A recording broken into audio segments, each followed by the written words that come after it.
Hi guys, this is Apoorv and आज हम बात करने जा रहे हैं एक बहुत ही इंटरेस्टिंग क्वेश्चन के ऊपर जो कि ऑलमोस्ट सॉफ्टवेयर इंडस्ट्री में काम करने वाला हर एक शख्स पूछता है कि भाई सर्विस बेस्ड कंपनी से प्रोडक्ट बेस्ड कंपनी में स्विच कैसे करें। ठीक है, तो ये तो क्वेश्चन हो गया। आप लोगों ने भी देखा होगा कि आपके अराउंड अगर कोई सर्विस बेस्ड कंपनीज वाले हैं या फिर आप खुद एक सर्विस बेस्ड कंपनी में हैं तो आपको लगता होगा कि कैसे मतलब हम स्विच करें एक प्रोडक्ट कंपनी में। ठीक है, तो चलिए शुरू करते हैं। तो देखिए, सबसे पहले हमें ये फिगर आउट करना होगा कि प्रोडक्ट बेस्ड कंपनी को चाहिए क्या। अगर हम ये फिगर आउट कर लेंगे प्रोडक्ट बेस्ड कंपनी को क्या चाहिए, तो उसके हिसाब से हम अपनी स्ट्रैटेजी बनाएंगे एंड देन हम क्रैक कर पाएंगे प्रोडक्ट बेस्ड कंपनी। करेक्ट। तो सबसे पहले हम ये देखते हैं कि प्रोडक्ट बेस्ड कंपनीज में क्या स्किल्स होती हैं जो वो मतलब एक्सपेक्ट करते हैं एक आइडल कैंडिडेट से। नंबर वन, पहली स्किल है जिसको सबसे ज़्यादा वेटेज दी जाती है, वो है प्रॉब्लम सॉल्विंग स्किल। अब प्रॉब्लम सॉल्विंग स्किल का क्या मतलब है? प्रॉब्लम सॉल्विंग स्किल का यार ये मतलब है कि लेट्स से अगर कोई एक बड़ी प्रॉब्लम है और आपको कंपनी में जाने के बाद वो प्रॉब्लम दी जा रही है हैंडल करने को, तो क्या आप वो प्रॉब्लम सॉल्व कर पाएंगे या नहीं, ये वो कैसे जज करेंगे? ये वो जज करेंगे हमारी प्रॉब्लम सॉल्विंग स्किल्स को देखते हुए। अब प्रॉब्लम सॉल्विंग स्किल्स क्या हैं? प्रॉब्लम सॉल्विंग स्किल्स जैसे आप लोग जब कॉलेज में होंगे या फिर मतलब अपने डे टू डे लाइफ में आपको पता होगा डेटा स्ट्रक्चर्स एंड एल्गोरिदम जो होता है, राइट? उसके जो कोडिंग क्वेश्चंस होते हैं, अरेज के ऊपर हो गए, सॉर्टिंग टेक्निक्स हो गई, सर्चिंग टेक्निक्स हो गई, और आपका ट्रीज हो गया, ग्राफ्स हो गया, मतलब इन्हीं सब टॉपिक्स के ऊपर इन सब को यूज़ करके वो आपकी प्रॉब्लम सॉल्विंग एबिलिटी को जज करेंगे कि आप कितने अच्छे प्रॉब्लम सॉल्वर हो। ठीक है, तो सबसे पहली स्किल ये हो गई कि हमारी प्रॉब्लम सॉल्विंग स्किल। ठीक। अब सेकंड स्किल जो हमें चाहिए है वो क्या है? मतलब हमें मतलब प्रोडक्ट बेस्ड कंपनीज को चाहिए हमें हम तो जब हमारे में जब होंगी तभी तो हम प्रोडक्ट बेस्ड कंपनी में जा पाएंगे। ठीक है, सेकंड स्किल है वो डिज़ाइनिंग स्किल। अब डिज़ाइनिंग स्किल का मतलब, लेट्स से आपको आप एक किसी अच्छी पोजीशन पे हो, लेट्स से आप एक SD3 या फिर SD2 हो, राइट? एंड आपको बोला जा रहा है कि एक सिस्टम बनाना है, राइट? जैसे कि फॉर एन एग्जांपल मैं कहता हूँ, लेट्स से कोई बोले आपको कि आपको एक सिस्टम ऐसा बनाना है जो somewhere let's say book my show की जैसा है, राइट?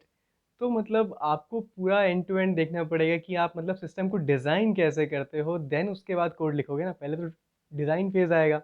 करेक्ट। सो उनको चाहिए कि आप एक अच्छे डिज़ाइनर भी हो। अब डिज़ाइन आपकी वो कैसे जज करेंगे? डिज़ाइनिंग दो तरीके की होती है, एक होती है लो लेवल डिज़ाइन, एक होती है हाई लेवल डिज़ाइन। तो अगर आप एक SD1 पोजीशन के लिए अप्लाई कर रहे हो, तो भाई जिन लोगों को नहीं पता कि SD1 क्या होता है, उसका मतलब होता है सॉफ्टवेयर डेवलपमेंट इंजीनियर लेवल 1। ठीक। तो अगर आप एक सॉफ्टवेयर डेवलपमेंट इंजीनियर 1 के लिए अप्लाई कर रहे हो तो वो आपसे थोड़ा बहुत लो लेवल डिज़ाइन एक्सपेक्ट कर सकते हैं। वो भी तब जब आपको कुछ सालों का एक्सपीरियंस हो, जैसे आप किसी एक कंपनी में मतलब कैंपस प्लेसमेंट के बाद आप एक साल किसी एक कंपनी में हो और आप स्विच करना चाहते हो, तो वो एक्सपेक्ट करेंगे कि आपको हल्की फुल्की लो लेवल डिज़ाइन आती हो। ठीक। और आपसे हाई सॉरी सॉरी, तो आपसे हाई लेवल डिज़ाइन नहीं पूछी जाएगी वहाँ, अगर आप एक SD1 के लिए अप्लाई कर रहे हैं। But on the other hand, अगर आप एक SD2 के लिए अप्लाई कर रहे हैं या उससे सीनियर पोजीशंस के लिए अप्लाई कर रहे हैं, जैसे SD3 के लिए डेवलपमेंट में, मतलब डेवलपमेंट रोल्स में अगर आप अप्लाई कर रहे हैं सीनियर पोजीशन पे जैसे SD2 या SD3 के लिए, तब आपसे डिज़ाइनिंग अच्छे से पूछेंगे। तब आपसे वो लो लेवल डिज़ाइन भी एक्सपेक्ट करेंगे और हाई लेवल डिज़ाइन भी एक्सपेक्ट करेंगे। अब ये लो लेवल डिज़ाइन क्या होता है, हाई लेवल डिज़ाइन क्या होता है, ये सब हम लोग बहुत ही जल्द आई होप हम देखेंगे, क्योंकि मैं इस प्लान में हूँ कि एक अच्छा सा कोर्स लाया जाए जो कि हमारे जितने भी मतलब लोग हैं या मतलब यूट्यूब कम्युनिटी है उसको दिया जाए कि फ्री में, मतलब फ्री में, कि वो प्रॉब्लम सॉल्विंग भी वहाँ से कर सकें और साथ साथ डिज़ाइनिंग भी कर सकें। ठीक है, तो मतलब ये हमारा एक टारगेट है, मतलब ये मैं सोचता हूँ कि ऐसा कभी हो। लेट्स सी वो कब होता है, बट या। तो सेकंड स्किल हो गई हमारी क्या, डिज़ाइनिंग। थर्ड स्किल, जो काफ़ी लोग जो सर्विस बेस्ड कंपनीज में मतलब होते हैं वो पूछते हैं कि क्या टेक्नोलॉजिकल बैकग्राउंड काम आता है, कि जैसे मैंने लेट्स से स्प्रिंग पे काम किया है तो क्या वो दूसरी कंपनी मुझसे पूछेगी कि आपको स्प्रिंग पे क्या आता है, क्या नहीं आता है, क्वेश्चंस पूछेगी या नहीं?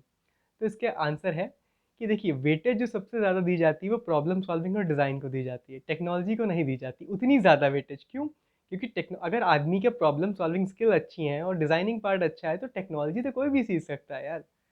मतलब लेट्स से कंपनी में जाने के बाद आपको बोला जाए कि आपको इस टेक्नोलॉजी पे काम करना है एंड कोई प्रॉब्लम नहीं है, आप थोड़ा बहुत मतलब इंटरनेट से रिसोर्सेज देखोगे और टेक्नोलॉजी में क्या मेन फोकस आपका होना चाहिए लॉजिक बिल्डिंग पे। अगर आपकी लॉजिक बिल्डिंग अच्छी है तो टेक्नोलॉजी तो सीख ही जाओगे यार।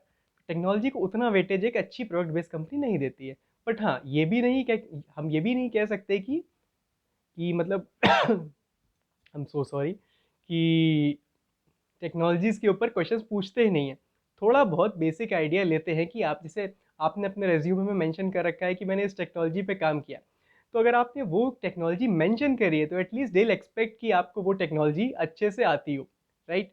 कहीं कहीं उनको ये ना लगे कि मतलब आपने बस ऐवे ही अपनी रिज्यूमे बना ली और उसमें कुछ भी लिख दिया, राइट? ऐसा नहीं होना चाहिए।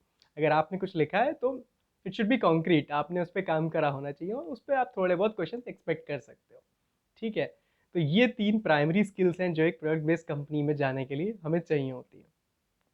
अब सबसे बड़ा क्वेश्चन ये आता है कि हम इन 3 स्किल्स को प्रैक्टिस कहाँ से करें और इन 3 स्किल्स को सीखें कहाँ से? देखिए, अभी थोड़े समय के लिए तो मैं बोल रहा हूँ कि अभी जब तक मैं अभी कोर्स पे काम कर रहा हूँ, आप लोगों के लिए एक बहुत अच्छा कंटेंट लाना सोच रहा हूँ कि मैं मतलब प्रॉब्लम सॉल्विंग भी पढ़ाऊँ आपको, डिज़ाइनिंग भी पढ़ाऊँ। बट जब तक वो नहीं आता, तब तक मैं ये कह सकता हूँ जो बेस्ट अवेलेबल रिसोर्सेज़ हैं, सबसे पहले बात हम करते हैं फ्री रिसोर्सेज़ की, बिकॉज़ आजकल हर कोई फ्री ढूँढता है, राइट? तो फ्री रिसोर्सेज़ प्रॉब्लम सॉल्विंग के लिए जो आप यूज़ कर सकते हैं, वो है गीक फॉर गीक्स। बहुत अच्छी वेबसाइट है ये। इसमें आपको सब कुछ मिलेगा, मतलब A to Z. I am so sorry, मुझे पता नहीं क्यों हल्की हल्की खांसी आ रही है। बट तो सबसे पहले गीक फॉर गीक्स हो गया, ठीक है? उसके बाद second leet code. Leet code से आप प्रैक्टिस कर सकते हो, गीक फॉर गीक से आप सीख भी सकते हो, साथ साथ प्रैक्टिस भी कर सकते हो, ठीक है? और थर्ड वेरी इंपॉर्टेंट वेबसाइट जो है इंटरव्यू बिट। interviewbit.com बहुत ही अच्छी वेबसाइट है। इससे आप जो है कॉन्सेप्ट भी सीख सकते हो, इस पे अपने प्रैक्टिस भी कर सकते हो कंपनी वाइज की भाई मतलब ये वाले क्वेश्चन जो है अमेजोन ने पूछे या ये वाले क्वेश्चन डायरेक्ट आई ने पूछे, राइट? आप ये इस तरीके से यहाँ से प्रैक्टिस भी कर सकते हो, ठीक है? तो ये तो हमारा पार्ट हो गया कि हम कहाँ से मतलब सीखेंगे। अब सीख गए मान लीजिए हम, ठीक है? अब ये तो एक तरीका है सीखना जो सेल्फ लर्निंग है, राइट? अब कुछ लोग जैसे ये एक्सपेक्ट करेंगे कि भैया हम एक ऑनलाइन कोर्स ले लेते हैं, वहाँ से भी सीख जाएंगे। क्यों भाई, बिल्कुल आराम से आप जाओ, कोई दिक्कत नहीं है, आप बिल्कुल आराम से कोर्स लो, क्यों नहीं? क्योंकि कोर्सेज में क्या होगा, अगर आप कोर्स ले लोगे या मतलब कोई स्ट्रक्चर्ड कंटेंट अगर आप देखोगे तो आपकी भी एक टेम्पो बनी रहेगी, आपका एक मोटिवेशन भी रहेगा, तो आप मतलब करते रहोगे। तो अगर बात हम करते हैं कोर्सेज की, तो पहले नंबर का जो कोर्स मैं आपको सजेस्ट कर सकता हूँ वो है गीक फॉर गीक्स का कोर्स, जो इंटरव्यू प्रिपरेशन कोर्स है उनका, तो आप उसे यूज़ कर सकते हो। और दूसरा कोर्स जो है वो आप यूज़ कर सकते हो कोडिंग ब्लॉक्स या कोडिंग निंजास, दोनों ही बहुत अच्छी वेबसाइट है, आप वहाँ से यूज़ कर सकते हो। और तीसरा जो कोर्स है ये थोड़ा सा हायर एंड पे है, बट लेकिन ये बहुत ही अच्छा कोर्स है, बहुत ही अमेजिंग कोर्स है, जिसका नाम है स्केलर, स्केलर एकेडमी। स्केलर एज एक कोर्स है जो कि उन उन लोगों के लिए है जो कि अभी भी कॉलेज में है और मतलब अपने प्लेसमेंट की तैयारी कर रहे हैं। एंड स्केलर एकेडमी उनके लिए है जो इंडस्ट्री में आ चुके हैं, जिनको कुछ एक्सपीरियंस है, लगभग 6 साल तक का एक्सपीरियंस, मतलब फ्रॉम 1 to 6 ईयर्स एक्सपीरियंस है उनको, तो वो स्केलर एकेडमी ज्वाइन कर सकते हैं, राइट? सो बेसिकली ये हो गए हमारे कोर्सेज, मतलब ये कोर्सेज काफ़ी अच्छे कोर्सेज हैं। जो तीसरा वाला कोर्स है थोड़ा सा एक्सपेंसिव है क्योंकि इसका कॉस्ट अच्छा खासा है, बट लेकिन इसका रिटर्न्स भी बहुत अच्छे हैं। इसके रिटर्न्स बहुत अच्छे हैं, अगर आप इसके रिव्यूज़ देखोगे ऑनलाइन तो क्या कोर्स है ये। इवन तो जो मैंने दो आपको फर्स्ट टू कोर्सेज बताए, जैसे कि गीक फॉर गीक्स हो गया या कोडिंग निंजाज या कोडिंग ब्लॉक, ये भी काफ़ी अच्छे कोर्स हैं, आप यहाँ से भी कर सकते हो। ये थोड़े से सस्ते पड़ेंगे आपको और कंटेंट बहुत अच्छा है।